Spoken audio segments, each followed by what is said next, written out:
সালাম আলাইকুম সবাই, আশা করি সবাই ভালো আছেন। আমি সৌরভ বলছি ক্রোয়েশিয়া থেকে। আজকে যে বিষয়টা নিয়ে আলোচনা করব সেটা হচ্ছে ক্রোয়েশিয়ার নতুন আইন সম্পর্কে।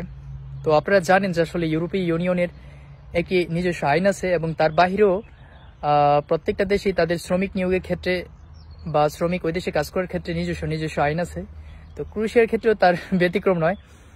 আমাদের অনেক পরিবর্তন হয়েছে আসলে ক্রোয়েশিয়াতে শ্রমিক নিয়োগের ক্ষেত্রে এবং শ্রমিক এদেশে কাজ করার ক্ষেত্রে। যদি বলি আসলে কি কি পরিবর্তন হয়েছে, তার প্রথম হচ্ছে যে আসলে আমাদের ক্রোয়েশিয়াতে এখানে আগে 1 বছরের ওয়ার্ক পারমিট দিত, সেটা এখন 3 বছরের করা হয়েছে। রেসিডেন্ট পারমিট সেই একই 1 বছরের পরিবর্তে সেটা 3 বছরের করা হয়েছে। আর যেটা সিজনাল ছিল 6 মাসের ওয়ার্ক পারমিট 6 মাসের রেসিডেন্ট, সেটা আসলে এখন প্রায় 9 মাসের করা হয়েছে। তো শ্রমিক নিয়োগের ক্ষেত্রে যে বিষয়গুলো পরিবর্তন হয়েছে, এখন আগে একজন ক্রোয়েশিয়ান শ্রমিকের জন্য বাংলাদেশ থেকে বা থার্ড কান্ট্রি থেকে 3 জন শ্রমিক নিয়োগ করতে পারতো, 3 থেকে 4 জনের মতো। তো এখন যে পরিবর্তনটা হয়েছে সেটা হচ্ছে আসলে প্রত্যেকটা কোম্পানি চাইলেই আসলে নিয়োগ করতে পারবে না। তার অনেক রুলস রেগুলেশন পরিবর্তন হয়েছে। প্রথমেই যে জিনিসটা তাদেরকে করতে হবে, এখানে থাকার যে বিষয়টা, রেসিডেন্ট যে বিষয়টা, সেটা আসলে খুবই কঠোরভাবে পালন করতে হবে। খুব সূক্ষ্মভাবে আসলে পুলিশ এটা চেক করবে। চেক করার পরে আসলে আপনাকে ওয়ার্ক পারমিটের জন্য তারা অনুমতি দিবে আর কি। আর ওয়ার্ক পারমিট যখন ইস্যু হবে তখন আপনাকে ওই কোম্পানিকে আপনার জন্য গ্যারান্টি দিতে হবে, আর্থিক গ্যারান্টি, যে আপনি এখানে এসে থাকবেন এবং অন্য দেশে পালিয়ে যাবেন না। এখানে আপনি এই কোম্পানির জন্য বা এই কাজের জন্য আপনি পারফেক্ট, সেই অর্থে আপনাকে একটা গ্যারান্টি দিতে হবে। সেই গ্যারান্টিটা আসলে ব্ল্যাঙ্ক চেকের মাধ্যমে হয়তো কোম্পানি আপনাকে পুলিশ স্টেশনে দিতে হবে। আপনি যদি একটা টাইম থাকবে, ধরেন সাপোজ 3 মাস, এই 3 মাসের মধ্যেই আপনার ওয়ার্ক পারমিট ইস্যু হওয়ার ক্ষেত্রে ইস্যু হওয়ার শুরু থেকে আপনাকে ক্রোয়েশিয়া আসা পর্যন্ত 3 মাসের ভিতরে আপনার সব প্রসেস শেষ করতে হবে। এর ব্যতিক্রম হলে তখন আপনার এই টাকাটা আসলে কোম্পানি রিফান্ড পাবে না, এটা আসলে লস আর কি। তো সেই ক্ষেত্রে প্রত্যেকটা কোম্পানি আসলে খুবই কঠোর হয়ে গেল বিষয়টাতে, যে আসলে আপনাকে নিয়োগ করবে কিনা বা থার্ড কান্ট্রি থেকে তারা কর্মী নিয়োগ করবে কিনা। কারণ আর্থিক গ্যারান্টির একটা জটিল বিষয়। এখানে ইন্স্যুরেন্স করতে হবে প্রায় ধরেন 18 থেকে 2000 ইউরোর মতো একটা গ্যারান্টি পুলিশ স্টেশনকে দিতে হবে আর কি, একটা শ্রমিকের নিয়োগের ক্ষেত্রে। তো এই যে বিষয়টা, এই কারণে অনেক কোম্পানি আসলে থার্ড কান্ট্রি থেকে এখন নিয়োগ করবে কিনা সেটা তার কোম্পানির বিষয়। আর রেসিডেন্ট পারমিটের বিষয় তো বললামই, যে আসলে 1 বছরের পরিবর্তে 3 বছর হলো, 6 মাসের পরিবর্তিতে 9 মাস হলো। এবং সবচেয়ে জটিল মানে সুন্দর একটা বিষয় হলো যে আসলে এখানে আগে একটা ওয়ার্ক পারমিট যখন ইস্যু হইতো, আপনি যখন একটা কোম্পানির সাথে শুধু 1 বছরের জন্য কন্ট্রাক্ট থাকতেন, তখন আপনি শুধু ওই কোম্পানিতেই কাজ করতে পারতেন। এখন আপনি পাশাপাশি অন্য যে কোনো জব করতে পারবেন। ধরেন আপনি একটা কোম্পানিতে কাজ করতেছেন, রেস্টুরেন্টে একটা জব করতেছেন, আপনি পাশাপাশি চাইলে ফুড ডেলিভারি অথবা অন্য যে কোনো কাজ, ট্যাক্সি চালাতে পারবেন বা যে কোনো কাজ আপনি করতে পারবেন। এটা একটা ভালো দিক আর কি। আর রেসিডেন্টের ক্ষেত্রে আপনার মেবি এখন যে নিয়মটা চেঞ্জ হয়েছে সেটা হচ্ছে যে আপনার 2 মাসের কম আপনি মানে 2 মাসের উপরে আপনার ট্যাক্স যেন মিস না হয় আর কি। আপনাকে 2 মাস সময় দেবে, 2 মাসের ভিতরে আপনার ট্যাক্স আবার ফুলফিল করতে হবে। আর নতুন নিয়মে আরেকটা বিষয় হচ্ছে পরিবার বা স্পাউসের ক্ষেত্রে, যে আগেই হচ্ছে 1 বছর অথবা 18 মাসের মানে শুধুমাত্র ভিসা দিত স্পাউসকে, কিন্তু এখন যে বিষয়টা, এটা হচ্ছে আপনার যদি রেসিডেন্ট হয় 3 বছরের, তাহলে আপনার স্পাউসের ক্ষেত্রেও 3 বছরের রেসিডেন্ট হবে। এটাও একটা খুবই সুন্দর একটা ভালো একটা দিক। আর যেটা আসলে আগে শুধুমাত্র ভিসাতেই সীমাবদ্ধ ছিল, এখন আসলে রেসিডেন্ট কার্ড হবে, রেসিডেন্ট পারমিট হবে স্পাউসের ক্ষেত্রে, সে পরিবার বা ফ্যামিলি আনার ক্ষেত্রে। তো ওয়ার্ক পারমিটের যে বিষয়টা, সেটা হচ্ছে এখন টোটালি 2025 সালে জানুয়ারি 12 তারিখের পর থেকে খুব কম পারমিট ইস্যু হয়েছে, এবং যেগুলো ইস্যু হয়েছে সেগুলো আসলে খুবই কঠোরভাবে হয়েছে। আর রেসিডেন্টের ক্ষেত্রে তো আমি বললাম অনেক কিছু পরিবর্তন হয়েছে, এখানে আসার পর অনেক কিছুই পরিবর্তন পাবেন। আর ভিসার রেশিওর ক্ষেত্রে বলবো যে আসলে আপনারা সবাই জানেন যে এখন ভিসার রেশিও হচ্ছে 1%। তো এটা আসলে বাড়বে কিনা, বা এখন যে আর্থিক গ্যারান্টি এবং কোম্পানিকে পারমিট দেওয়ার ক্ষেত্রে যে পুলিশ অথবা মিনিস্ট্রি যে কঠোর হলো, সেক্ষেত্রে কি ভিসার রেশিও বাড়বে কিনা, সেটা আসলে ডিপেন্ড করবে আপনার সময়ের উপরে। এখন যেহেতু সামার সিজন, আপনার এই সামারে প্রায় 70,000 লোক লাগে ক্রোয়েশিয়াতে, মানে এই সামারটার জন্য শুধুমাত্র, কারণ এটা আসলে একটা টুরিস্ট প্লেস, টুরিস্ট একটা কান্ট্রি। তো ওই ক্ষেত্রে আসলে এখন অনেক বেশি শ্রমিকের প্রয়োজন ছিল বা শ্রমিকের প্রয়োজন।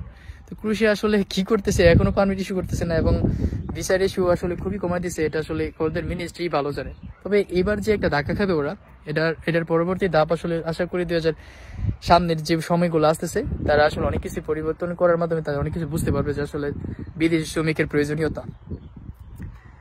তো এই হচ্ছে পরিবর্তন। আরো অনেক পরিবর্তন আছে, যেমন ইউরোপীয় ইউনিয়নের ব্লকার যাদের আছে, ইইউ ব্লকার যাদের আছে, তাদের ক্ষেত্রে অনেক নিয়ম পরিবর্তন হয়েছে।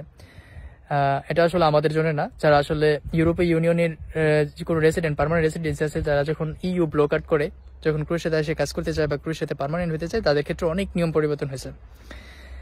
আর আইটা বলবো যে এখানে নতুন করে যারা আসতেছেন বা আসবেন পরবর্তীতে, তারা অবশ্যই যে এখানে আসবেন এখানেই রেসিডেন্ট কার্ডটা করার চেষ্টা করবেন। ওই রেসিডেন্ট কার্ড হয়ে গেলে দেখা গেল যে আপনি যে কোনো কাজ করতে পারবেন, আপনি কন্ট্যাক্ট করে যে কোনো কাজ করতে পারবেন। এটা আসলে খুবই ভালো একটা দিক এই নতুন আইনে। আর থাকার যে বিষয়টা, রেসিডেন্টের বিষয়টা খুবই ওরা কঠোরভাবে দেখতেছে। ইভেন প্রত্যেকটা কোম্পানিতে পুলিশ চেক করতেছে আসলে তাদের কর্মীদের থাকার জায়গাটা কিরকম এবং পরিবেশটা কি। ওই সব কিছুর উপর ডিপেন্ড করে আপনার নতুন করে ইস্যু হবে নতুন ওয়ার্ক পারমিট। তবে যে আইন হয়েছে সেটা হচ্ছে 45 জন ওয়ার্কারের জন্য, ক্রোয়েশিয়ান ওয়ার্কারের জন্য একটা কোম্পানি চাইলে বিদেশি শ্রমিক 45 জন নিয়োগ করতে পারবে। ইভেন 245 জন বা 250 জনের বেশি যদি ওই কোম্পানিতে বিদেশি মানে ক্রোয়েশিয়ান শ্রমিক থাকে, তখন তারা আনলিমিটেড নিয়োগ করতে পারবে। কিন্তু 250-এর ক্ষেত্রে তাদের এই 250 জনই তারা নিয়োগ করতে পারবে বিদেশি শ্রমিক হিসেবে। তবে নতুন আইন যা হলো সেটা আসলে কত দিন বা কত বছর পর্যন্ত থাকে সেটাই সবচেয়ে বড় বিষয়। ক্রোয়েশিয়াতে এরকমই বিষয়টা হয় যে নতুন আইন হয় 6 মাস 1 বছর থাকে, তারপরে আসলে সবকিছু আবার নর্মাল হয়ে যায়।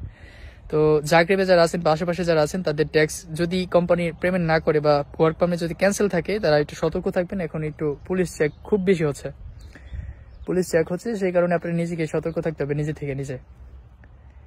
আরেকটা বিষয় বলবো যে আসলে যারা পরবর্তীতে আসার চেষ্টা করতেছেন বা করবেন, তারা আসলে ভালো মাধ্যমে চেষ্টা করবেন। ক্রোয়েশিয়া খুবই সুন্দর একটা দেশ, এখানে আসার চেষ্টা করবেন, এখানে থাকার চেষ্টা করবেন। আপনি যেখানে আসেন, যে কাজেই আসেন, আপনি আসলে থাকার চেষ্টা করবেন। তাহলে দেখা গেল যে আপনি সাথে সাথে সাইন না করতে পারলেও একটু সময়ের পর আপনি আসলে এখানে সাইন করতে পারবেন। আসলে ক্রোয়েশিয়াতে আসলে খুব বেশি যে কঠোর পরিশ্রম করতে হয় এরকম না, ইউরোপের প্রত্যেকটা দেশেই আসলে পরিশ্রম করতে হয়। তো এখান থেকে যখন 2025 সালে এখনো পর্যন্ত যে আইন হয়েছে, আশা করি এই আইনের দ্বারাই আমাদের অনেক শ্রমিক এখানে আসতে পারবে পরবর্তীতে, যদি তারা থাকতে চায় আর কি। আর যদি এরকমটাই চলতে থাকে যে আসলে 2024 সালে প্রায় 14,000 শ্রমিককে তারা বাংলাদেশি শ্রমিক এখানে নিয়োগ করছে, ভিসা দিছে, এখন আছে মাত্র 1-2 হাজার লোক। এরকম যদি পরবর্তীতে চলতে থাকে, তারা আসলে টোটালি ব্যান করে দেবে বাংলাদেশের, যেটা বলে লাল তালিকা, এটা আসলে করবেই তারা। এখনো ব্ল্যাক লিস্টে আছে, কিন্তু সেটা অঘোষিত, তারা সরকারিভাবে বা প্রকাশ করে নাই ওইভাবে যে আসলে এরকম। তবে এটা যদি এভাবে কন্টিনিউ চলতে থাকে, তাহলে অবশ্যই তারা এটা বন্ধ করে দেবে, এটাই স্বাভাবিক। এটা অস্বাভাবিক কিছু না, এটার মূল কারণই হচ্ছে আমরা আসলে যেদিকে যাই সেখানেই আসলে সমস্যা। তো এই সমস্যাগুলো আমরা আবার সমাধান করতে পারি আমরা যদি চেষ্টা করি আর কি। এতটুকুই বলার ছিল। নতুন আইন খুবই সুন্দর আইন হয়েছে, আমাদের জন্য অনেক উপকারী হবে, এবং যারা এখান থেকে চলে যাওয়ার উদ্দেশ্যে আসতেছে বা আসবে, তাদের জন্য অনেক বড় ভয়ঙ্কর ব্যাপার হবে। কারণ আপনি এখান থেকে চলে গেলে কোম্পানি ব্ল্যাকলিস্ট, ইভেন আপনার জন্য জরিমানা, আপনাকে যে নিয়োগ করবে সে তারও জরিমানা, আপনার যে এজেন্ট থাকবে তার জন্য কোম্পানি ব্ল্যাকলিস্টে পড়ছে। তার মানে ওই কোম্পানিতে ওই লোকের জন্য কত বড় সমস্যা হবে এটা আপনি কল্পনা করতে পারবেন না। তো অনেক কিছুর পরিবর্তিতে যা বুঝলাম যে আসলে এখানে এখন যারা আসবে তারা অবশ্যই এখানে থাকতে হবে এবং তাদের ভবিষ্যৎ এখানেই হবে, এই জিনিসটা চিন্তা করে এখানে আসতে হবে। ক্রোয়েশিয়াতে সুন্দর দেশ, ক্রোয়েশিয়া চমৎকার একটা দেশ।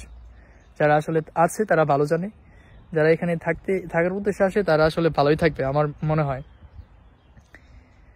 ইউরোপের অন্যান্য দেশের তুলনায় আসলে ক্রোয়েশিয়াতে যারা আছে তারা ভালো আছে।